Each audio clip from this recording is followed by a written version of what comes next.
You're listening to the Reinvention Podcast. My name is Anseline, and today we'll be discussing the reinvention of aging well.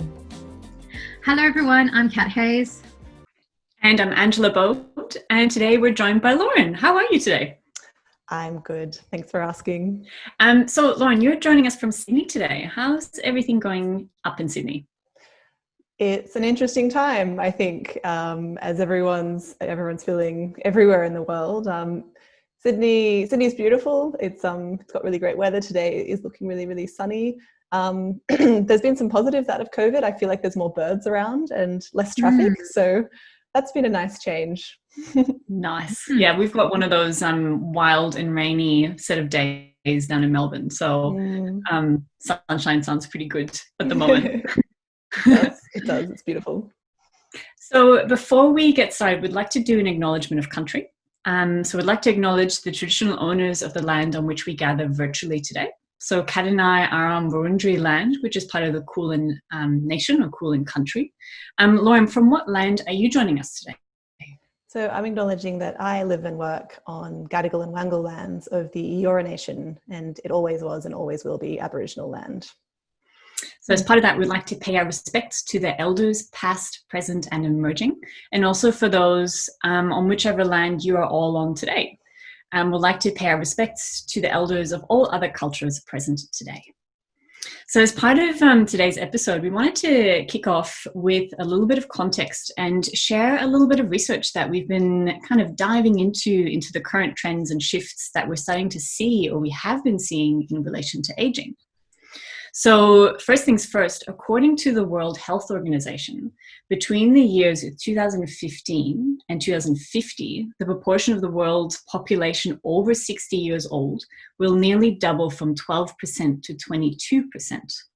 So by 2020, this year, the number of people aged 60 years and older will outnumber children younger than 5 years old. Now that means by 2050, 80% of older people will be living in low and middle income countries.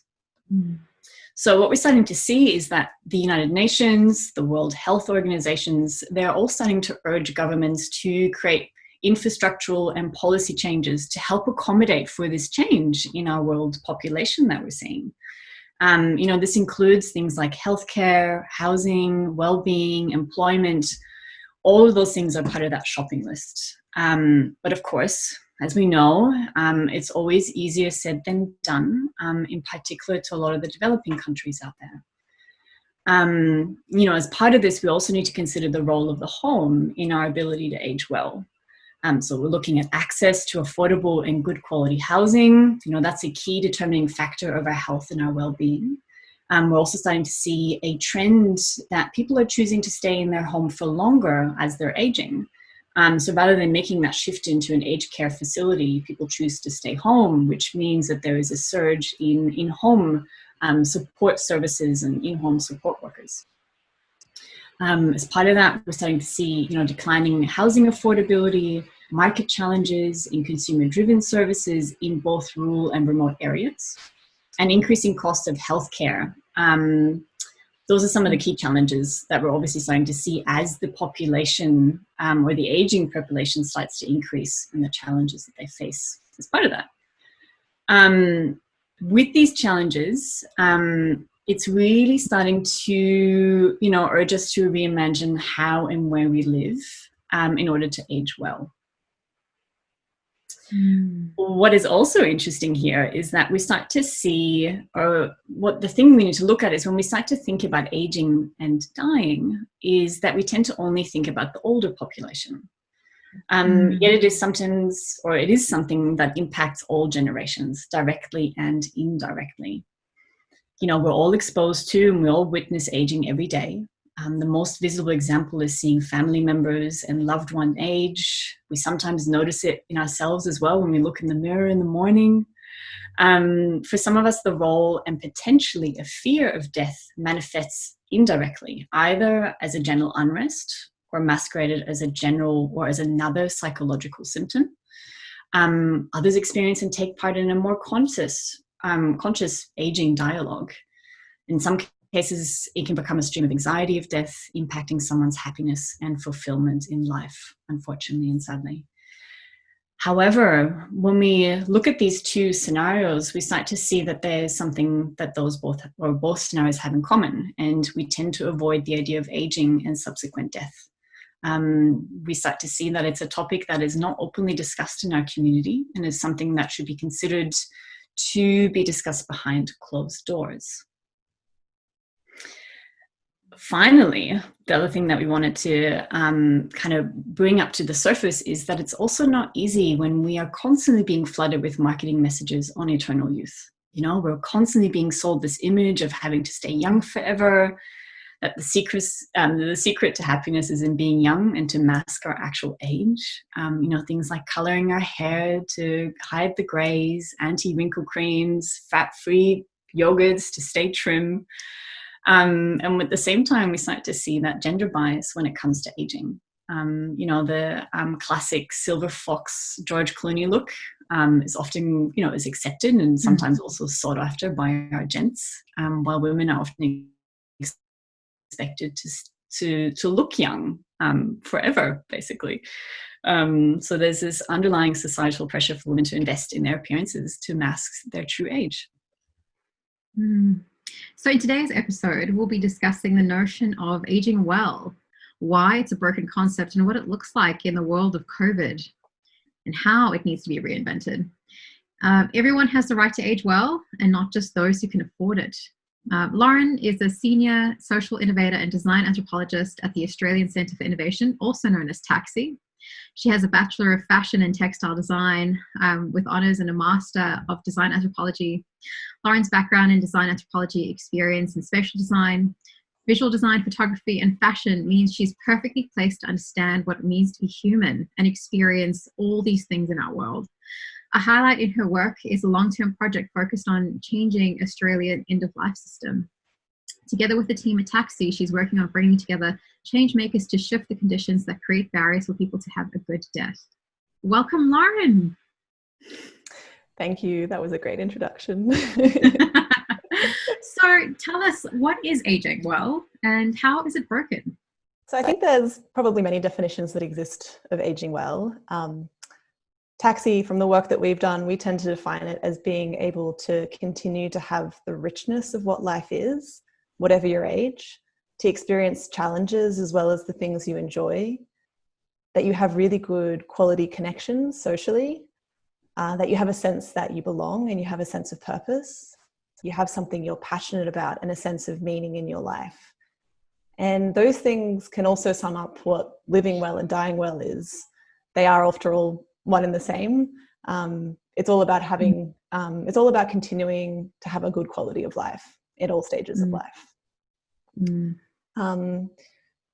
And thinking about how it's broken, I wonder about the language of broken. It might not react. I'm just sort of, I was reading over this morning and thinking about broken as in, like, you know, a broken cup that you can sort of glue back together. But I wonder if the word broken doesn't evoke the reality of the system, because the aging and end of life systems are working. They're moving and creating services and experiences, but what they're creating is a lot of inequitable experiences, which are driven by the problems in the system. So we're seeing people who don't understand the system so well fall into that inequitable bucket, and people who actually are quite good at navigating systems are falling into the good side of the system. So when you talk about sort of the idea that, you know, we all want to age well, and what it takes to have the opportunity for all people to age well, it kind of takes a multidimensional response. And at the moment, it's only really being catered to one side of the system, to one side of people. So we really want to open that up and be able to deliver a response that takes into account that we are a very diverse and multi-dimensional society. So it's sounding very standardized in a lot of ways, and conformist, you know, like people have to fit within a system. But, you know, as we were discussing this in our previous episode with Layla, like, we've learned so much that the systems that are designed don't necessarily cater for the diversity of people and needs that are out there. And so, you know, it's very difficult for people to fit into something that they have to conform to, when the reality is it's such an emotional experience. It's such a complex experience for people, that the two don't often make sense. So can you tell us a little bit more about like what these barriers are? Can you, explain that a bit more for us? Sure. So when people experience the inequitable side of a system, there's often a set of barriers that aren't fixed, but they show up. And from the conversations we were having with more and more people who are aging, we were hearing things like there's a decline in deficit narrative around aging that's driving societal mental models about what it means to age and die.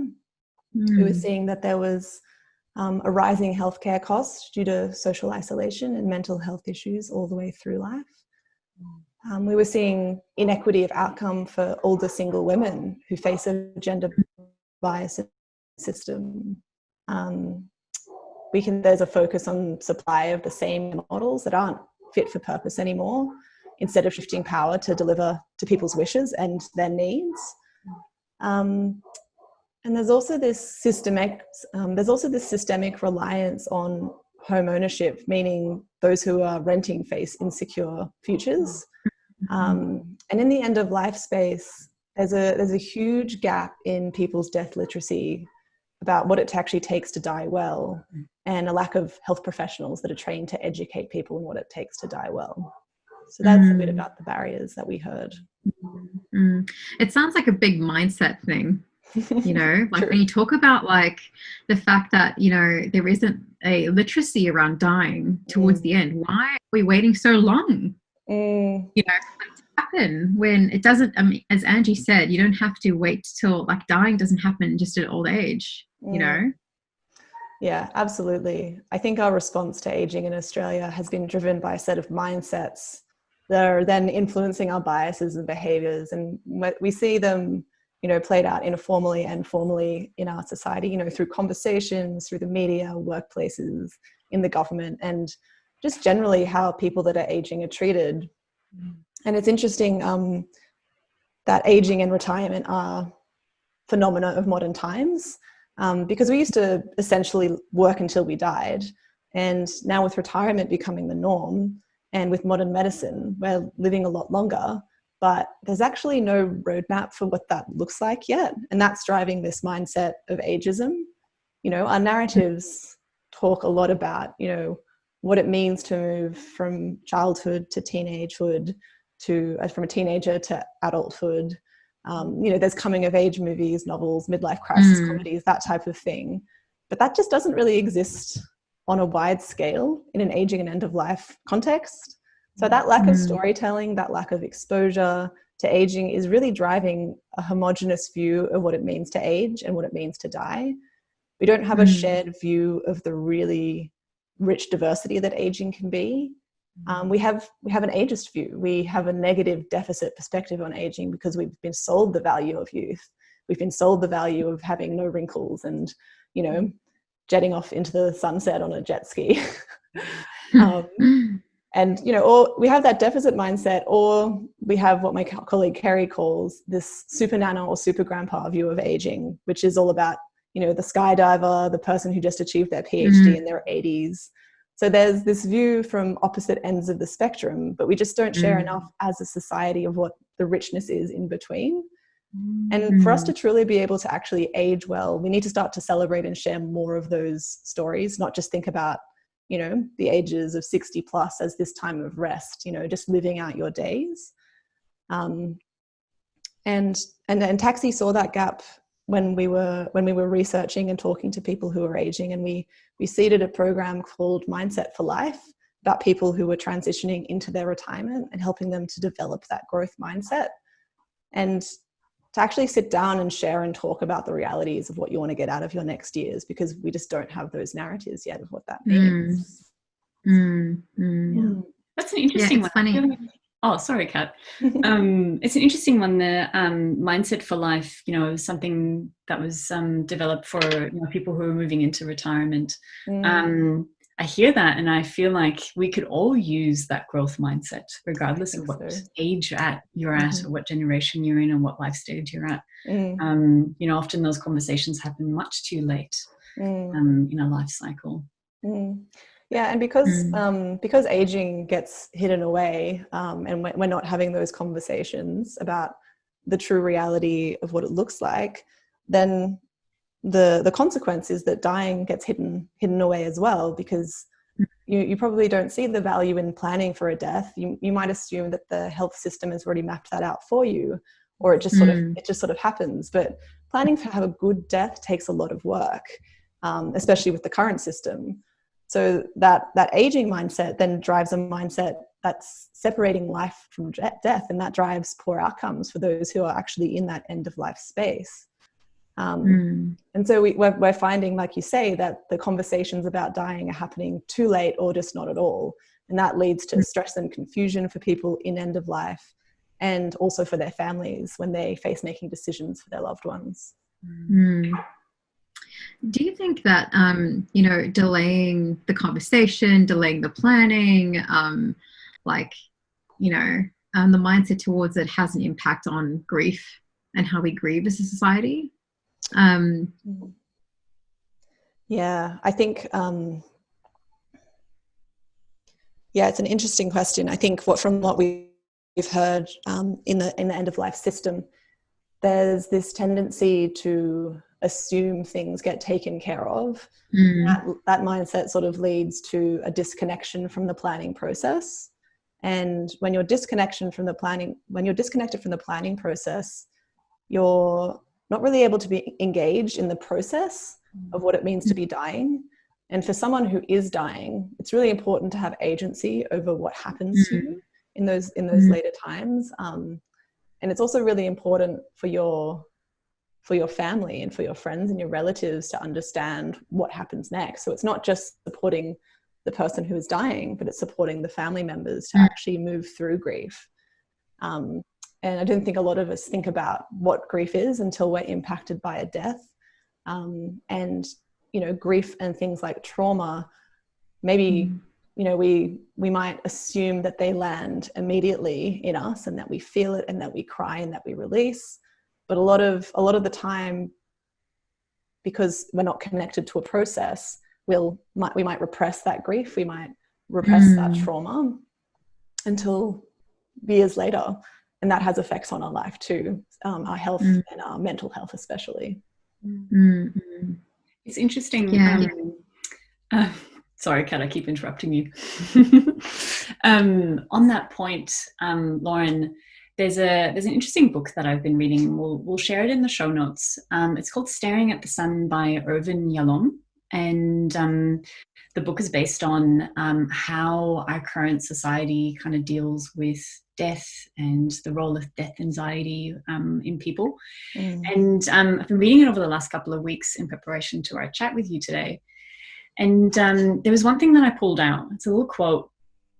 And he says, "No positive change can occur in your life as long as you cling to the thought that the reason for your living lies outside of yourself." I thought that was really interesting when you were saying, like, people are not playing that really active role in planning their aging or planning their death. And it's disconnected, it's distant. There's no sense making that kind of happens with that. Yeah, there's definitely, it kind of speaks to this sort of like when we're going wider historically, we're at a really interesting time, because we're not just disconnected from the process and more and more disconnected from each other, but we're also disconnected from like spiritual meaning because of the move away from religion that a lot of generations have been doing over the past generations. And that move away from religion, while it's not a bad thing, like, religion has a lot to teach us about the rituals of dying and the care and support it takes to go through, aging and dying. And I think we probably haven't set up enough to take people through that spiritual side of things when they're moving into that death space, when they're actually moving towards end of life. Because it is very personal to you. Everyone's death is a personal journey, but everyone dies. So we need to figure out how that works to make choices available for people, to make agency and control and choice available for people in those times. And I mean, the way, you know, when you talk about moving towards the end of life phase, but we're in that right now, aren't we? Yeah, I think that's true. I think there's a disconnection between, you know, what life is and what it means to be young and what it means to be old. We've got definitions, sure, about what it means to be young, because it's sort of put everywhere in the media. It's in our TV shows, it's in the movies we watch, it's in the news. But yeah, we actually aren't really sold the value of aging, and the value of actually, you know, planning to have a good death. Because those narratives just don't exist at the moment. Like, when was the last time you saw a sitcom about, you know, someone who's about to die? Like, I think it's such a rich period of life, but, you know, the overall mindset or cultural narrative that we subscribe to is that idea that we're going to be young and that's the productive time of society that we're focusing on. And that idea of when you get old, you become more unproductive and then you die. There's kind of like a pathway that people follow, but you know, more and more we're hearing that's just not the case. Like, you know, people want that. Yeah, it's interesting because you touched on things like you know, when you get older, you lose your value. You in the system that's set up, you also kind of lose your agency as well. Like your ability to make decisions about how you want, you know, to go through that end of life process, or to go through living out your days. It kind of gets taken away from you. And you hear stories, and you see commercials of the family getting involved and moving, you know, their parents to living closer to them because it's convenient for them, but you're actually taking people out of their communities, which they've known maybe for quite a while, and they're accustomed to their rituals and that kind of thing. So it's a really interesting thing, the system that has been designed and created, that we also don't want to look at, that we don't want to acknowledge, because we don't even acknowledge our own mortality. So what inspired you and TACSI to take action in this space? What were your first steps? TACSI was started in South Australia, where about 18% of people are aged over 65, compared to 15% nationally. So I think the team at the time, I wasn't working at TACSI at this time, but the team at the time saw that there was this ideal opportunity to start looking at, you know, this cohort of people that were moving towards retirement age. We generally call them baby boomers, to look at them and actually just see what their views were, because they were seeing that there was lots and lots of work being done about exploring approaches to aged care or developing technology to help us stay at home longer. But there wasn't actually much in the way of understanding a bigger systemic picture of what people who are aging want and how they might age well. So the baby boomers were the opportunity to really change the aging system, because they've literally changed every system they've moved through in their life course, because they're such a unique, diverse and large cohort. And at that time, we were able to secure funding to go out and actually start talking to people, to actually start with people, which is what TACSI like to do always, to start with the people that are having lived experience. And that work was the start of what we started to call the innovation age. Yeah, interesting. Can you tell us more about what the innovation age is and what it means? Yeah, sure. So it was what we called the space that we started to carve out in which to rethink and redesign what it means and what it takes to age well. And this started with a broad explanation, or I should say a broad exploration of what baby boomers' perspectives on aging well were.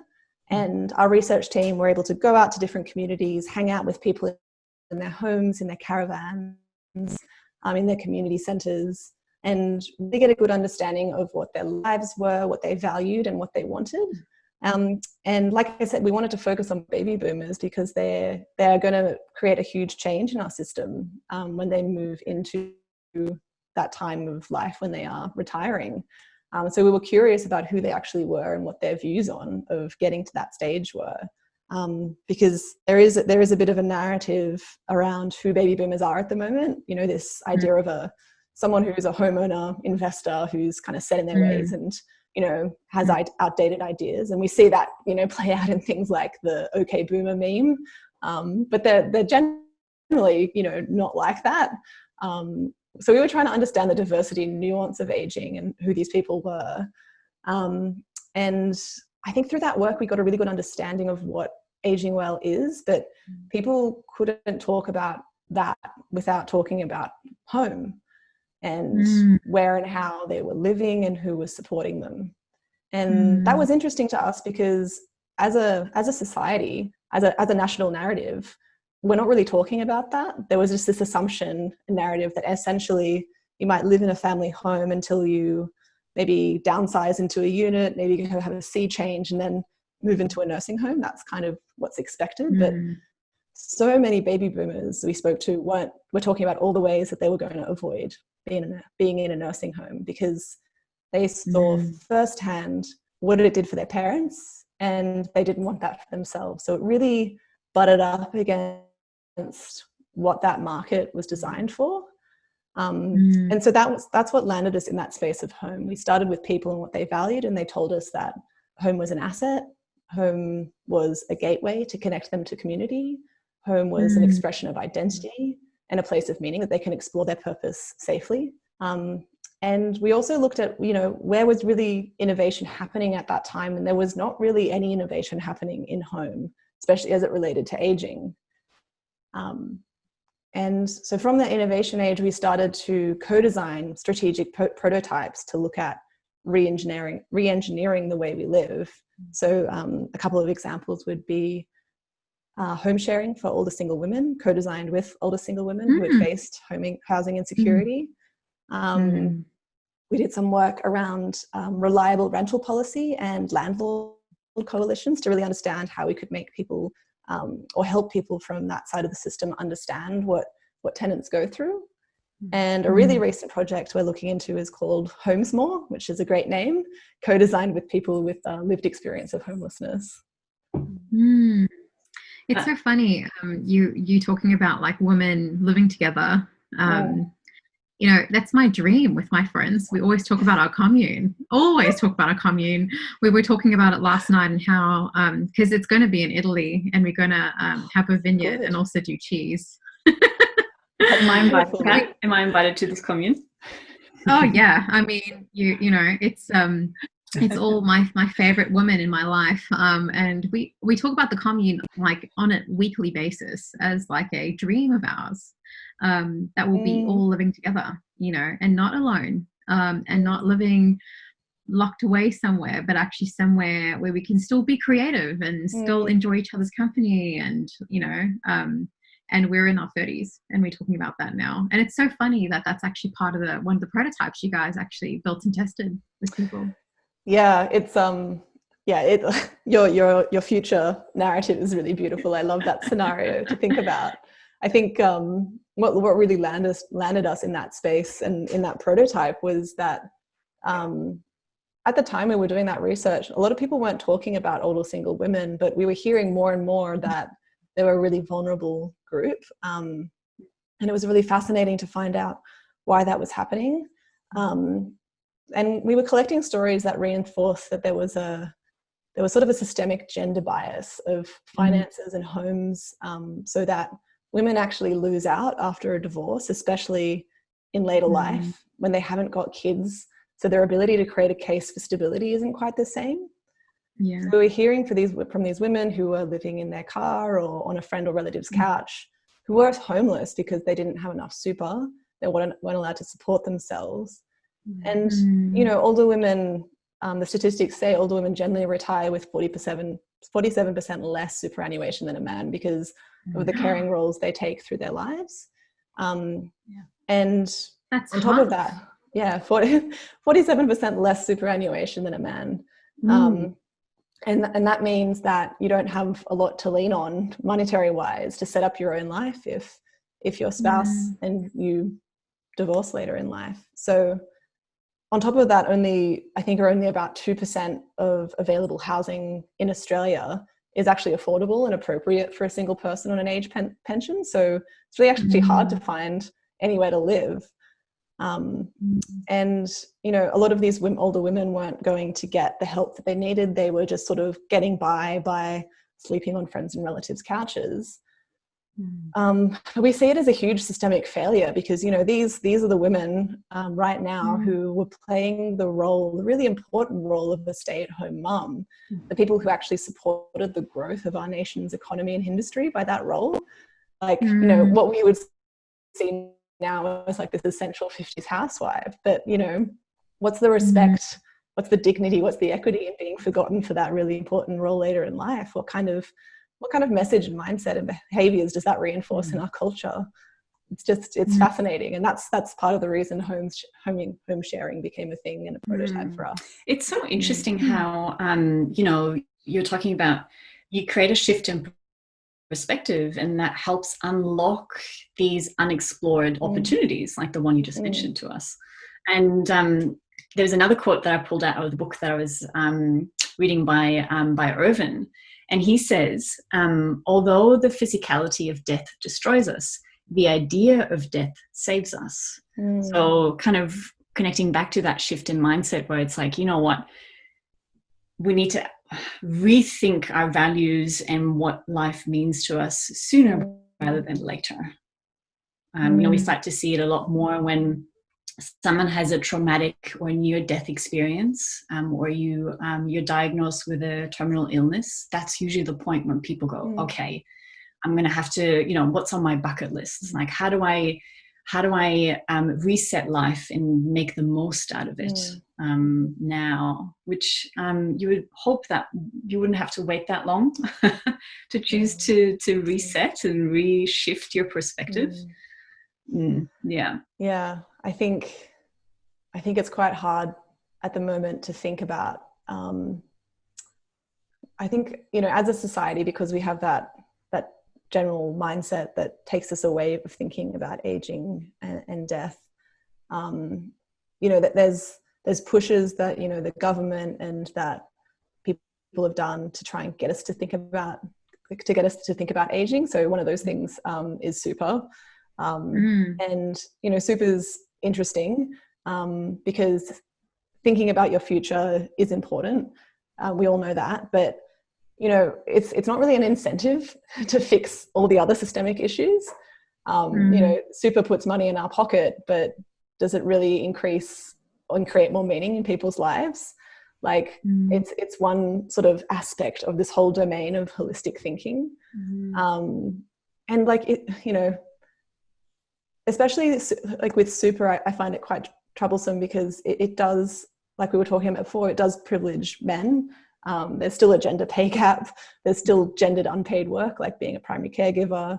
And that just means, you know, people lose out. And it does also privilege people that have, you know, full-time secure work. So with the casualized workforce and with people taking more and more self-employment, you know, we're seeing lots and lots of less super contributions. So people actually contributing to their super less than they would be.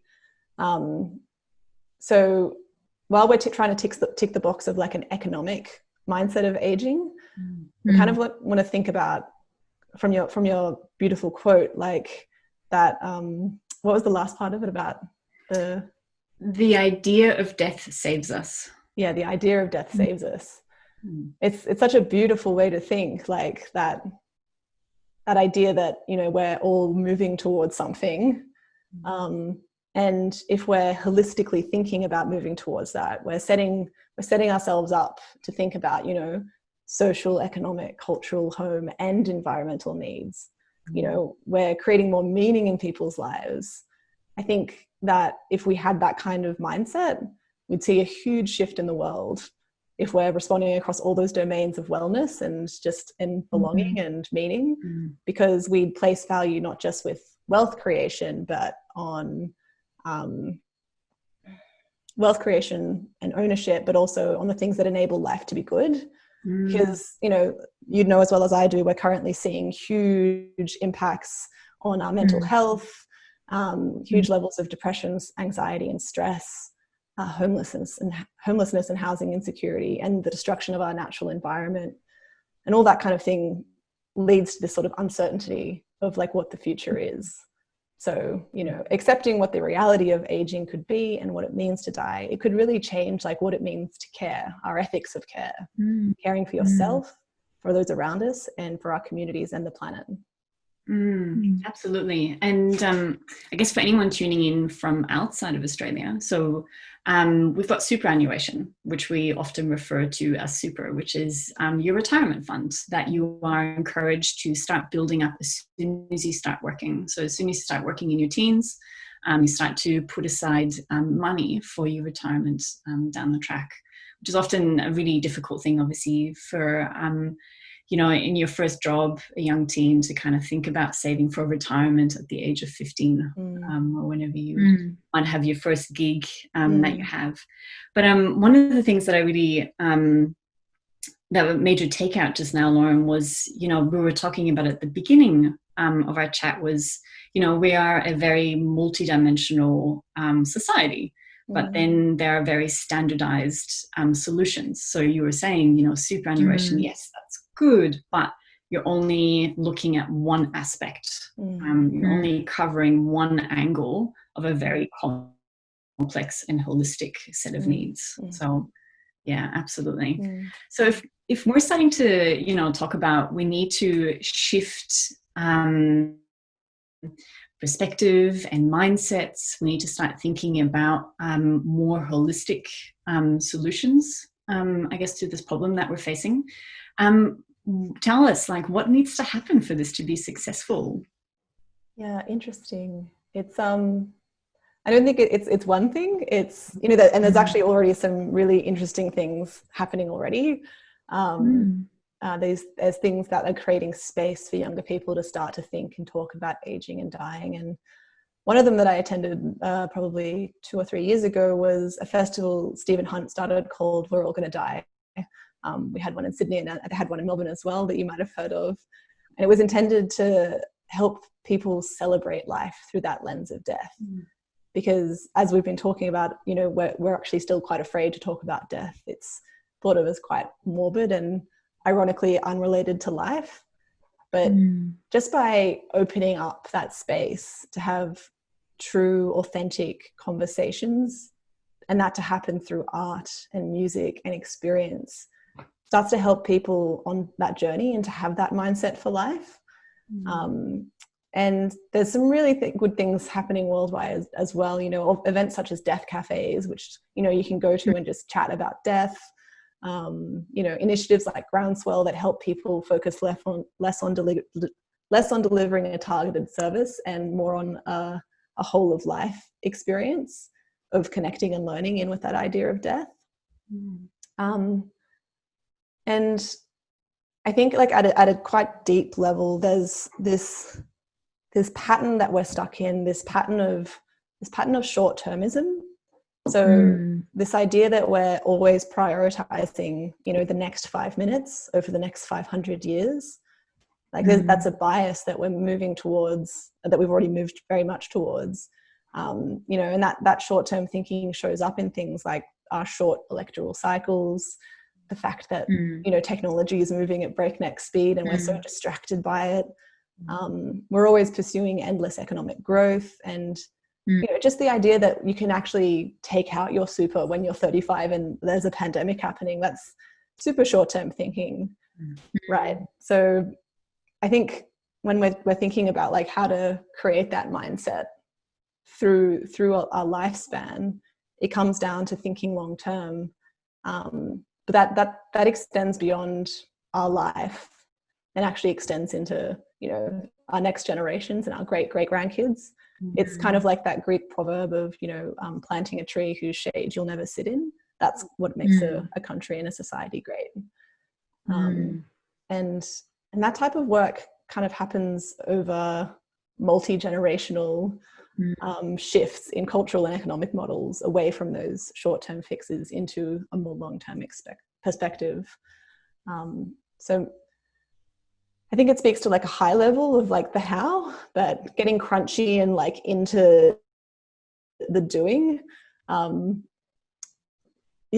think it all starts at conversations. And while some people are sick of having conversations, I think as a society, we just need to be able to sit in that space more and listen to each other more, and, listen to our Aboriginal and Torres Strait Islander people more. There's such a rich history of what it means to, sit and yarn with each other and create true equity in listening to different people's voices and creating approaches that, prioritize health and well-being in your society. So I think there's a lot of learning that we have to do to get to that point. Absolutely.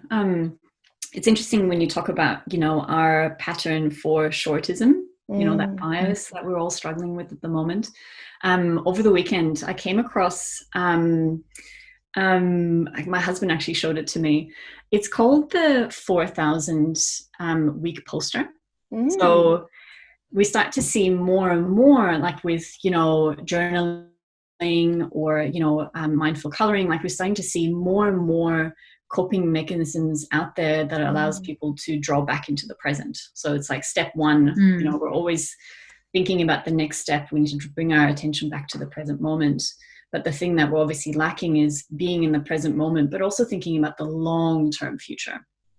And so this poster, it basically is, if you imagine a large A1 poster, I think they come in different sizes, but it's a large poster that you hang up on your wall, and the entire poster is covered in tiny blank boxes. And every box resembles, I wrote it down, so every square, every box corresponds to 1 week in an average 88-year lifespan. So what you do is, so based on your date of birth, you then start to color in all of the boxes, all of the weeks you already lived in your life. So you get a perspective one of like how far you're through the poster. And then every week to come, you continue to color in every single box. And it's a bit of a reminder to kind of say, okay, putting things in bigger perspective and trigger this idea of, inspire you to take action, do the things you've always wanted to do, enjoy every moment. It's interesting how we need these things to remind us. Yeah, I think it's super interesting. I love the idea of the poster. It's the perspective that you get, the overview. It's kind of like the overview effect of being in a plane where you're seeing country as you go over it, really lifting up, but like from your experience and saying, I see, that's how much time I have.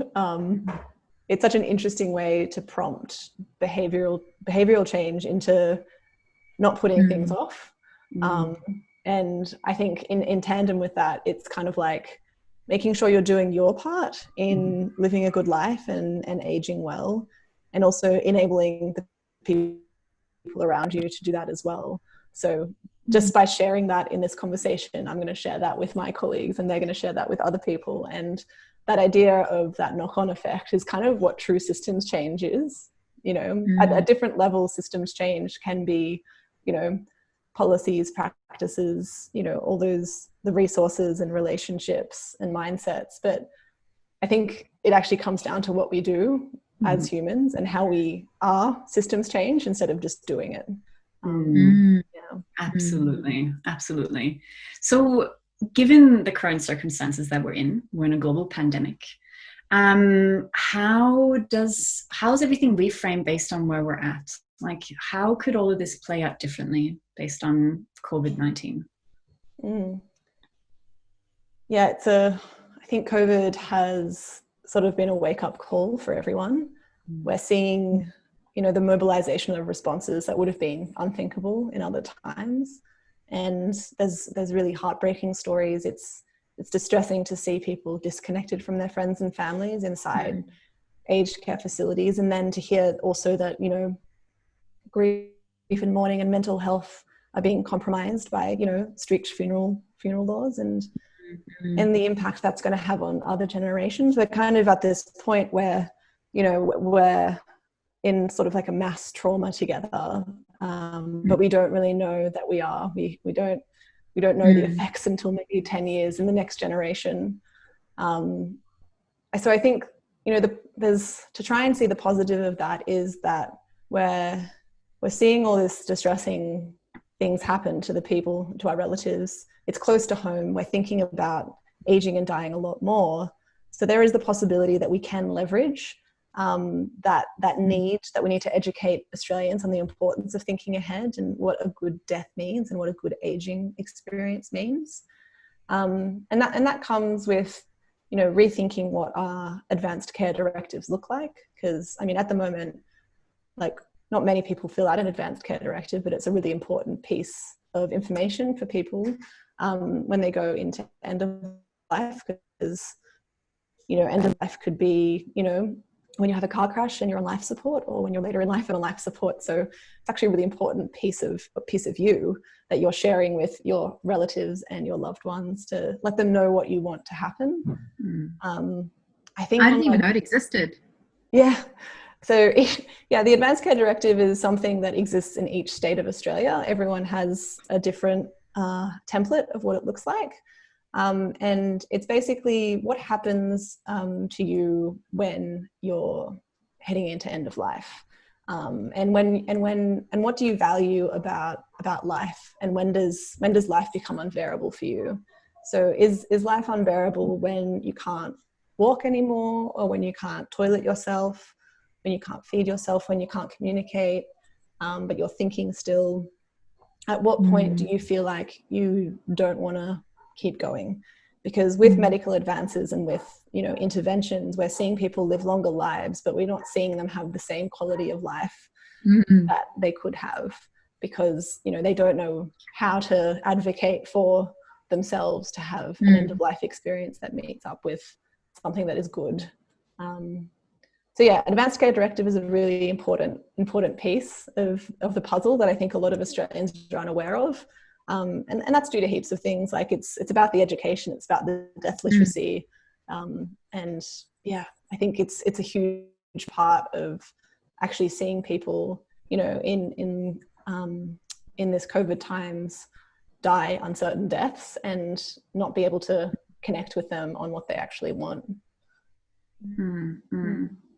So taking a step back, so what are your ambitions here? Like, how do you see all of this playing out? And I guess what timeframes are we looking at? I think, so TACSI see like a vision of the future where all people have the opportunity to access what they need to live, age and die well, where people can age and die in a place that they call home, if that's what they wish, where people can be seen and valued for their continuing contributions to society. And, you know, that's a big vision, that's big and beyond our lifetime, and that's good. We want people to, you know, think long term in that 7 generational thinking. But we do want some progress now for the people who are in that stage, and we have seen progress towards these goals, towards that vision, you know, on a small level and on a medium level. And we've seen those systemic immune responses to ideas that we thought would change everything. And then, you know, something happens, there's a change in political support, a minister swaps out here and there, and then all of a sudden things don't go forward. But, you know, that's okay. We understand that there's, you know, a cycle to this, that you try and you fail, and, you know, it's about the right time and the right place and the enabling conditions for that change to really stick.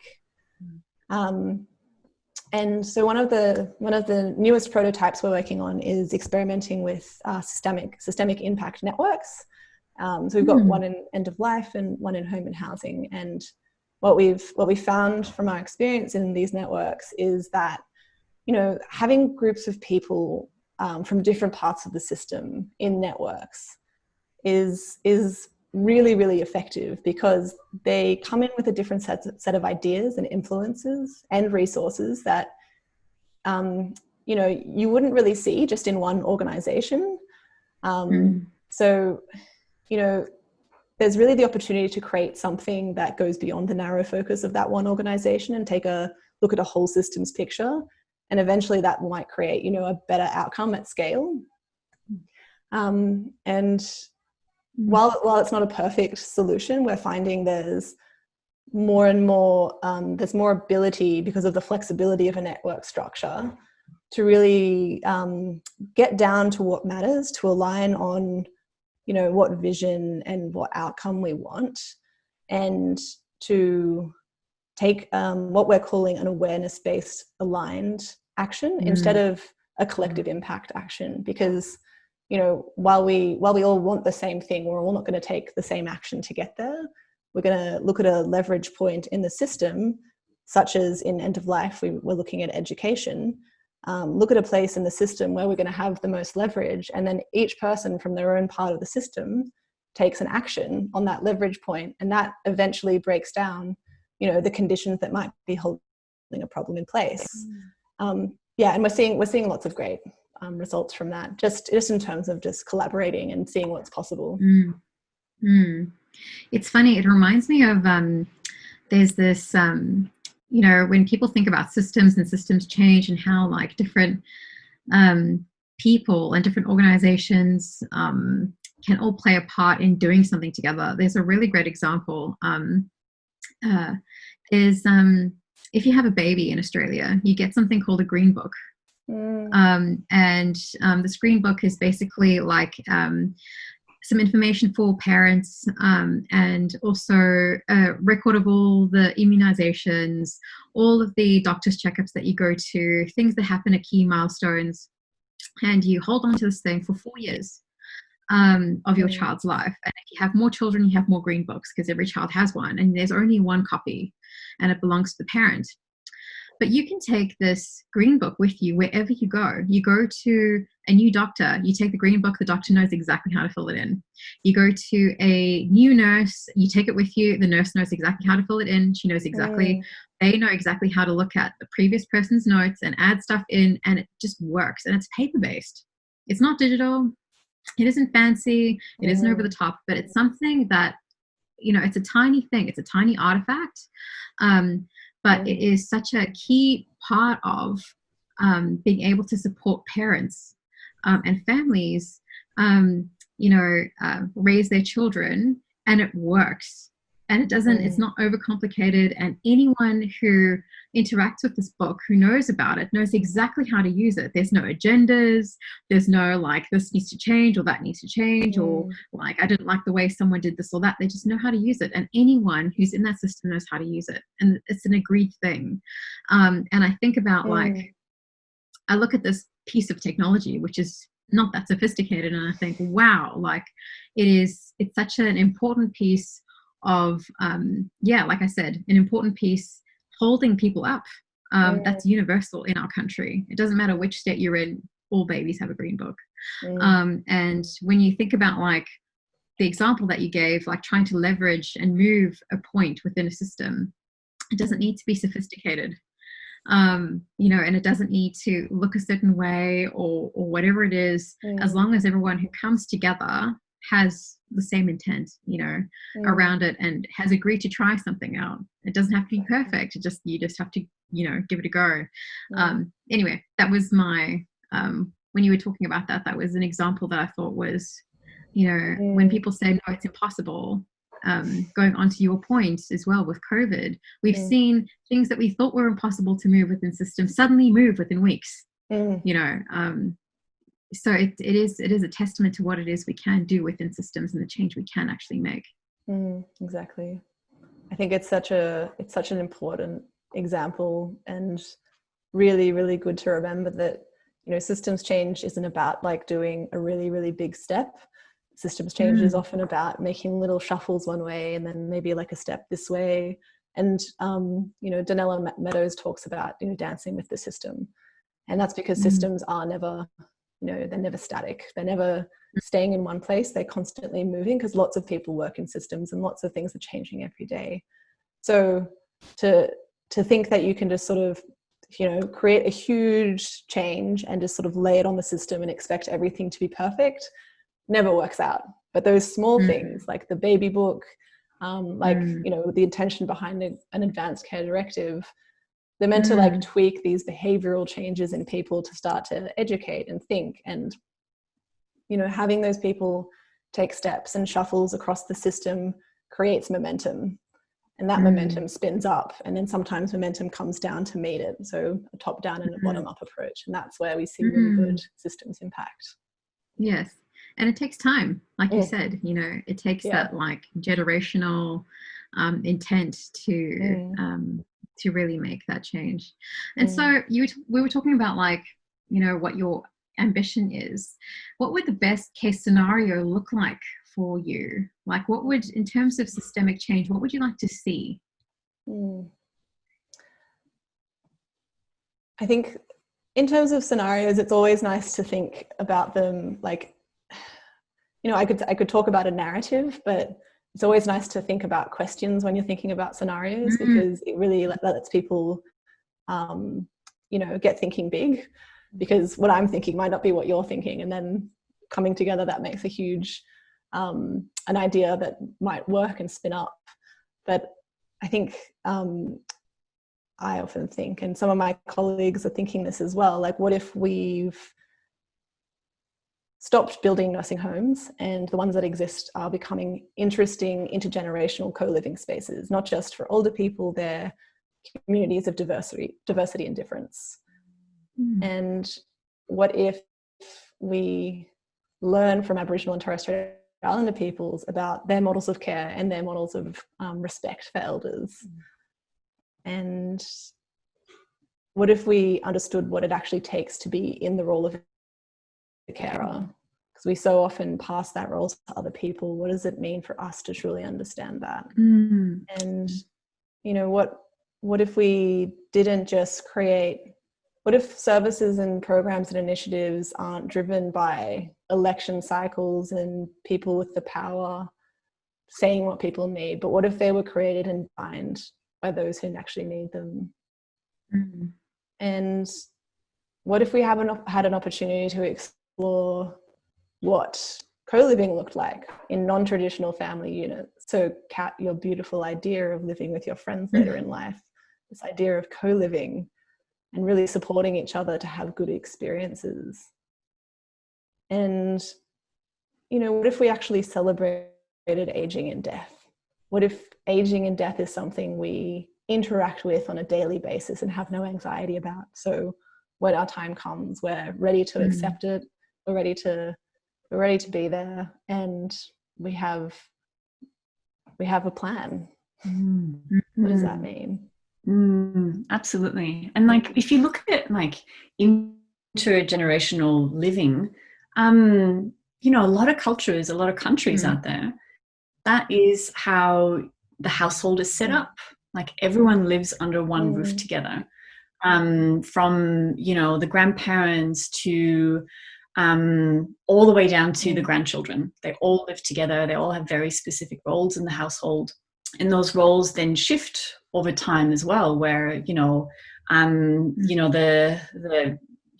sounds like a stereotype, but like the woman of the household, because in India, I know that a lot of households traditionally were run by the women and the wives that join the household as they marry onto a family, and they share and shift their caretaking role based on what they know best, but and then also based on their age and how they've contributed to the household.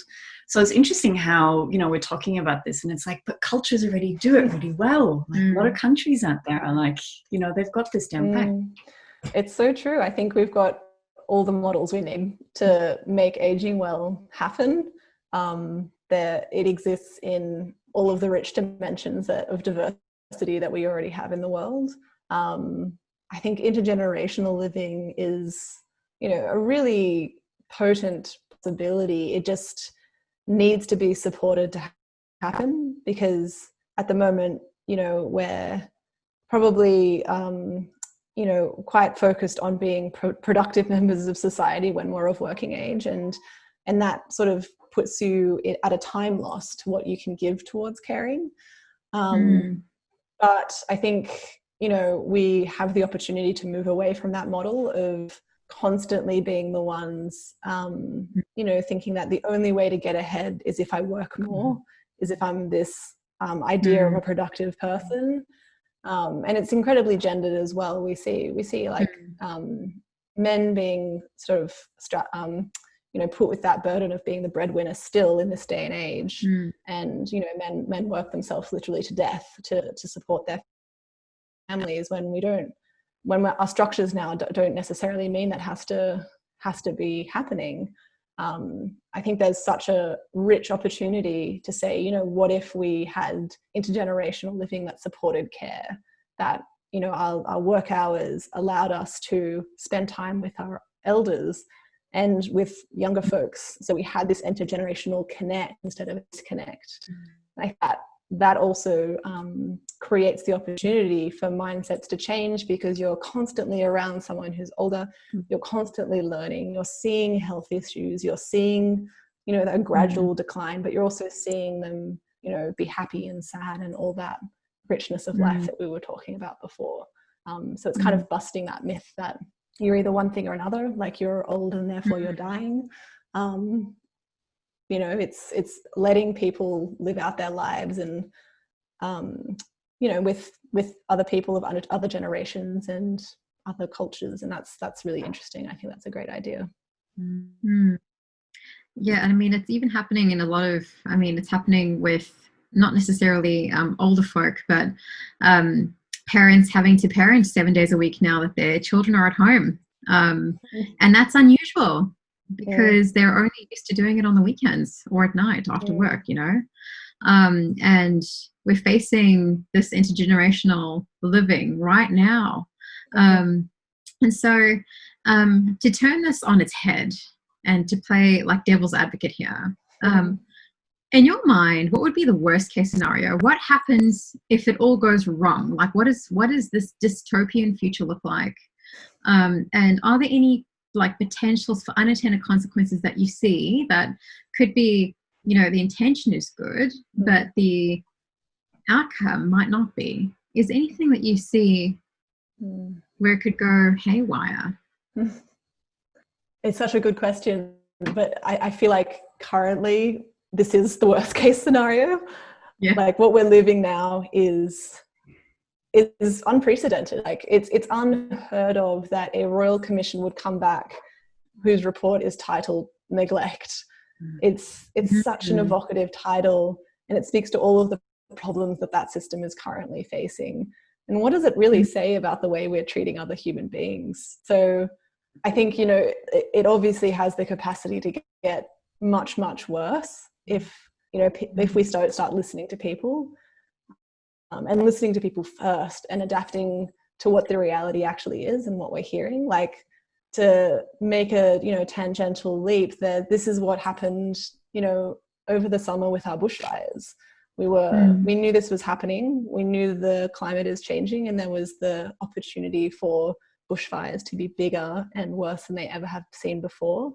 And yet there was sort of the same old techniques used to deal with that, instead of looking to different ways and different types of land management. And it's the same goes here. Like, if we're not looking to the different ways that people can live, we're going to see more and more injustice for people as they age.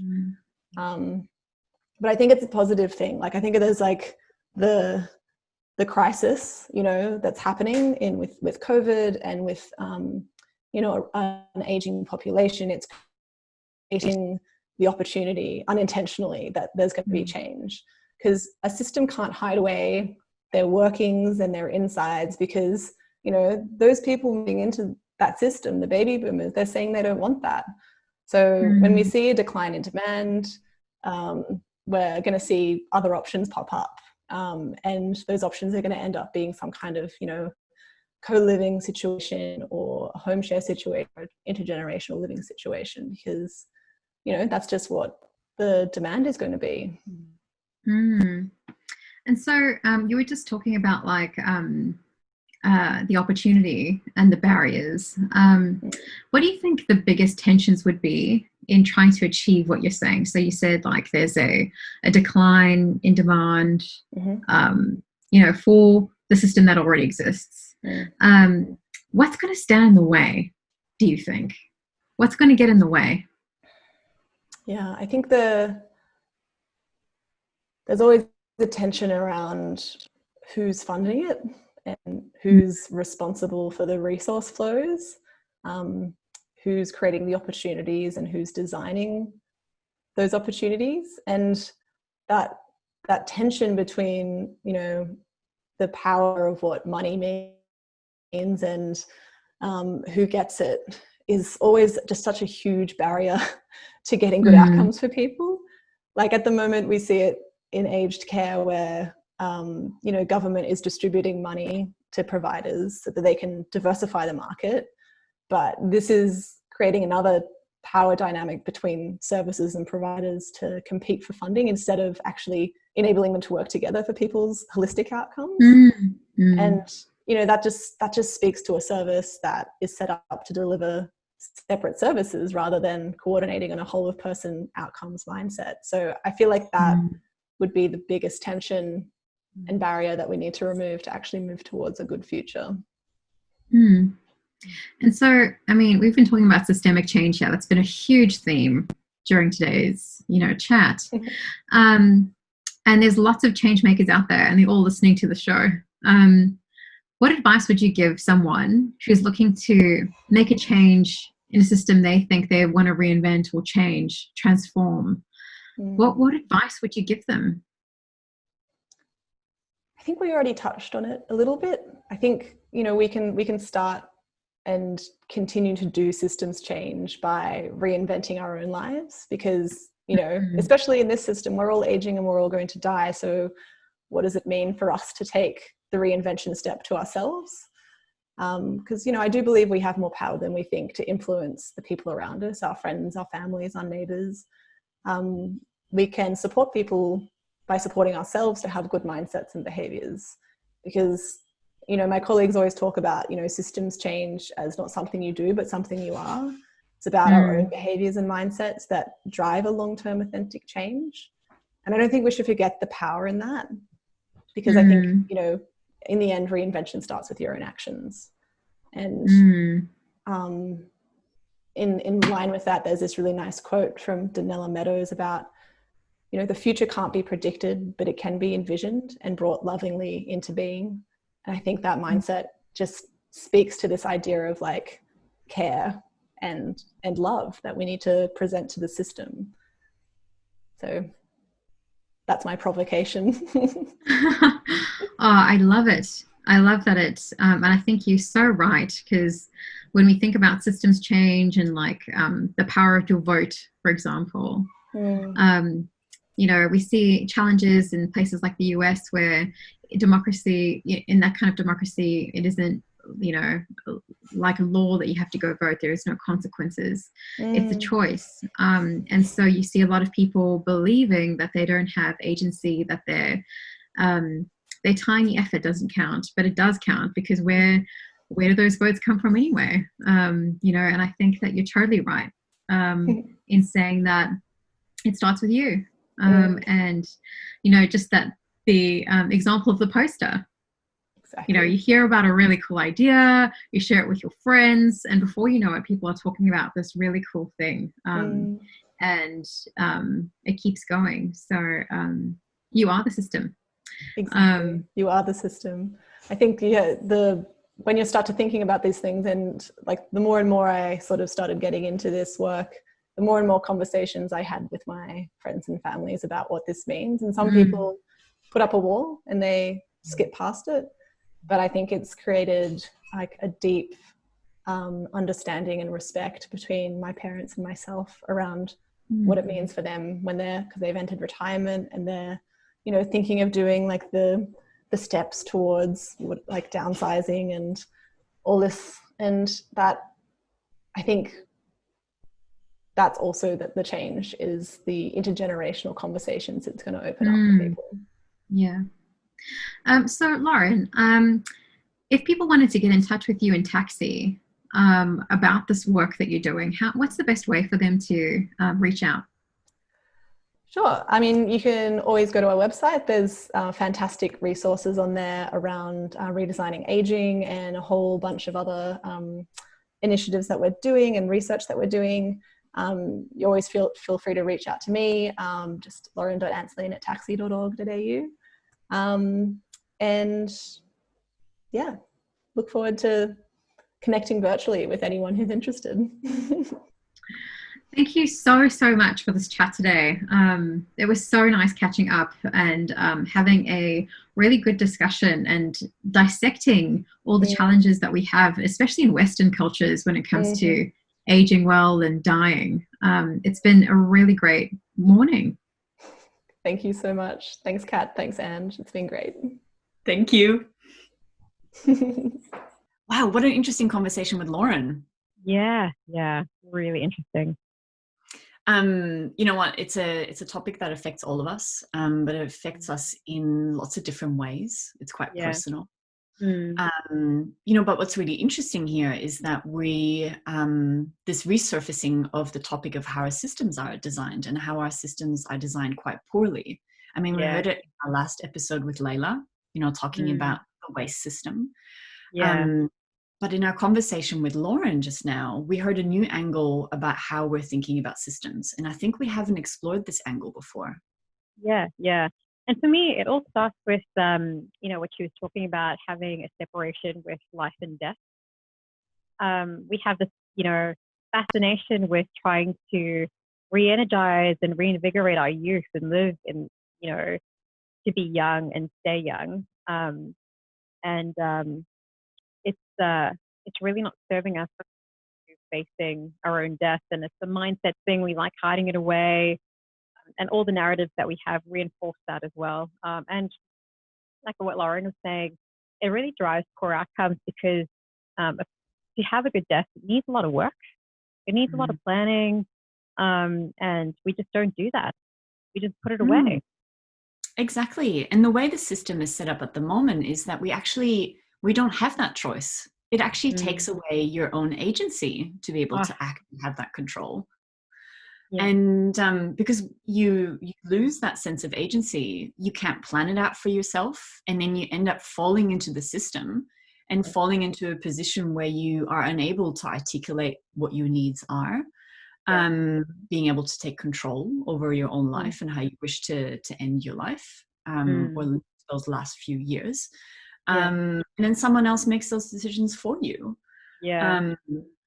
Absolutely. And I think not just for, you know, each individual, but also the families that surround an individual, not being able to take ownership, to plan, can impact how you grieve when you lose a loved one, and potentially of how you decide to then make your own choices down the track. Yeah. I mean, such a good example of this is aged care. You know, when Lauren was saying, like, we couldn't separate, you know, having a good, living well, to and dying well to your home. Yes. Why do aged care facilities exist if no one wants to go into them? Like, no one, you know. We've been talking to my parents about this for a while, saying, oh, you know, maybe it's time. And they're like, no, we don't want this. But then I think, do I want this? I don't want this either. So why do they still exist when, you know, we don't want it? And we get to this age where it's all been taken away from us and our children. I mean, I'm guilty of this, for trying to make decisions on behalf of my parents, removing their agency. It's terrible. You know? Absolutely. And on top of that, not to forget, you know, gender bias as well. Like the system is fraught with problems. Gender bias is crazy in this space. I mean, you know, we were talking about superannuation for quite a bit with Lauren, and the fact that, you know, 40 women walk away with 47% less superannuation than a man does. How does this happen? I know. Well, I mean, the thing is, and this is the thing that's blowing my mind right now, is that the very system that we've created is so fraught with problems. We don't like it. We don't want to end up in aged care. It's unfair. It's unequitable. And the thing is, we're not going to change anything about it until we actually face it. And we're not facing it right now. We're hiding it away. And then we get to a point where we can't make a decision for ourselves, and we end up in a system we don't want to end up in without our agency to make any change. Absolutely. And I think this is just such a good reminder that change needs to start with us. We need to face it. We need to face it in order to change the system. And not until we do that, we're not going to be able to see the change that we wish to be a part of. I mean, we refer to Ivan's book, Staring at the Sun, which is exactly this reference that we keep going back to, where it's like, don't stare at the sun, avoid the problem, look away, which is a classic ostrich effect. Stick your head in the sand and hope everything will be okay, and things will pass by, and things will return to normal. A good example is the Chernobyl disaster, 1986. Same thing. Like, everything's fine, don't look over here, we'll sort it all out. No, it's all fine, everyone's fine, it's coughing, it's not a problem. It also reminds me of the Titanic. Like, we have the biggest boat ever made. Oh, that was just a little bump. Everything's fine. Let's carry on full steam ahead. We're not going to stop the engines, Absolutely. And you know what? It actually reminds me of, earlier this year, the start of the pandemic with, COVID-19, being referenced as a bad flu. And people, referring to it as like, well, if it's just the flu, what's the problem? Why can't I move around? Why can't I have the same liberties as I used to have? Where's the problem here? I think we see this ostrich effect happen over and over again. Yeah. Really interesting when it comes to those things, because again, it's like, the fear of failure might be getting in the way. But with the it's the fear of mortality, and it's the same thing that we're seeing exactly with the system. The fear of mortality and the reinforcements that we're trying to hide this way. I also think about that Lauren said is that it takes a lot of time, and with systems and systems change and long-term systems thinking, there's a term called cathedral thinking that comes up a lot, which is all about, it's in reference to Salvador Dali, sorry. It's in reference to Gaudi's cathedral, Barcelona, where he made the plans for the cathedral that he was going to build, knowing that the technology wasn't going to be ready while he was still alive, knowing that there was a lot of things that he wouldn't be able to achieve. And so the idea was to pass the plans on to other people, not completely fully formed, but enough of a vision for them to carry on. And it's still being built today. And, when I think about this particular system and the extraordinary change that needs to happen for us to be able to really come to terms with facing our own death, to change the narratives in society, for women to stop dyeing their hair, for there to be no more anti-wrinkle cream, and to really embrace living at every stage of our lives is going to take a really, really long time. And I think, an important thing for everyone to walk away with from this episode is that we all need to be part of that change. We can all play a really small but important role in how we think about death, how we think about dying, and starting to change that narrative that we have with ourselves and that we have with our families and our friends. Well, that's a wrap from us. The Reinvention Podcast is produced by Make Studios. Make Studios is an innovation company helping organizations, teams, and individuals thrive in times of change. We partner with bold leaders looking to reinvent systems and organizations to create a better world. Reach out if you're keen to work with us. You can find our podcast and much more on our website at makestudios.com.au/learn or makestudios.asia/learn. And special thanks to Lauren for joining us on the show today. Till next time, keep reinventing.